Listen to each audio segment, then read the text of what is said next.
عورت نہیں, لڑکی ایک تھی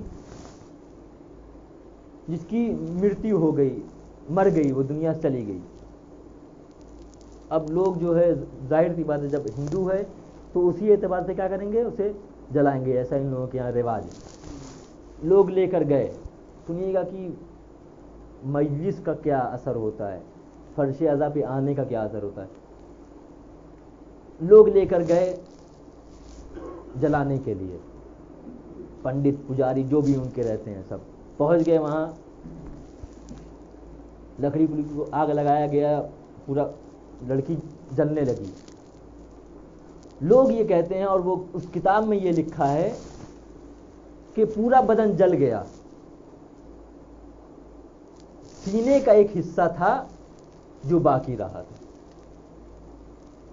لوگوں کے درمیان شور مچا کہ اس نے کوئی پاپ کیا ہے, کوئی گناہ کی ہے, کوئی عجیب چیز اس نے انجام دی ہے. ظاہر سی بات ہے جب دوسرے کسی کاسٹ میں, دوسرے کسی مذہب میں ایسی چیز ہوتی ہے تو لوگ پریشان ہو جاتے ہیں, سوال کرنے لگتے ہیں. میں بار بار وہی توجہ دلانا چاہتا ہوں کہ فرش ادا کی عظمت کیا ہے, یہاں پہ جو ذکر ہوتا ہے اس کی اہمیت کیا ہے.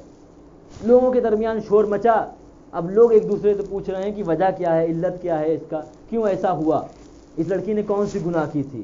لوگ آئے اس کی بہن کے پاس, کیونکہ بہن, لڑکیاں اکثر جو ہے لڑکیوں سے ہی کلوز ہوتی ہیں, بہنوں سے ہی کلوز ہوتی ہیں, کیونکہ یہ سب ایسی چیزیں ہیں جو انہی لوگوں سے بیان ہوتی ہیں. آئے لوگ اس کی بہن کے پاس, اور آنے کے بعد پوچھا یہ بتاؤ تمہاری بہن میں کوئی غلط عادت تھی, اس نے کوئی گناہ کیا تھا کبھی. کہا کہ نہیں, اس نے تو, ہم نے کبھی دیکھا ہی نہیں کہ اس نے پوری زندگی میں کبھی کوئی غلط کام کیا ہو. اب لوگ اور تعجب میں, کیونکہ ہندو ہیں, ان کا جلانا ہی مقصد ہوتا ہے. اگر ان کے برعکس کوئی کام ہو جائے تو اس میں وہ تعجب کریں گے. جب لڑکی سے پوچھا گیا بہن سے تو اس نے کہا کہ نہیں, اس نے کوئی کبھی گناہ نہیں کیا.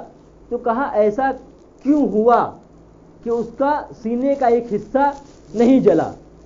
تو اس نے کہا ہاں, توجہ کا طالب ہوں, اس نے کہا ہاں 10 محرم کا دن تھا, میں ایک گاؤں سے گزر رہی تھی, میں اور میری بہن ساتھ تھے.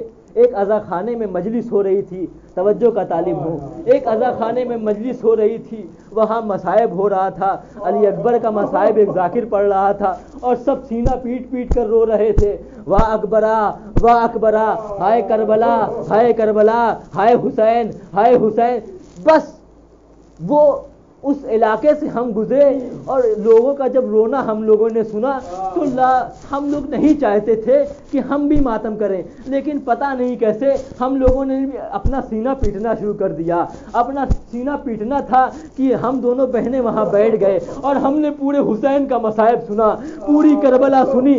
بس مجھے لگتا ہے کہ بس اس کا ہی اثر ہے کہ اس کے سینے کو آگ نہ جلا سکی. آپ جانتے ہیں روایت میں ملتا ہے کہ جس نے بھی ماتم کیا ہو, جس نے بھی ماتم کیا ہو, اس کا سینہ کبھی جل نہیں سکتا, اس کا سینہ کبھی نہیں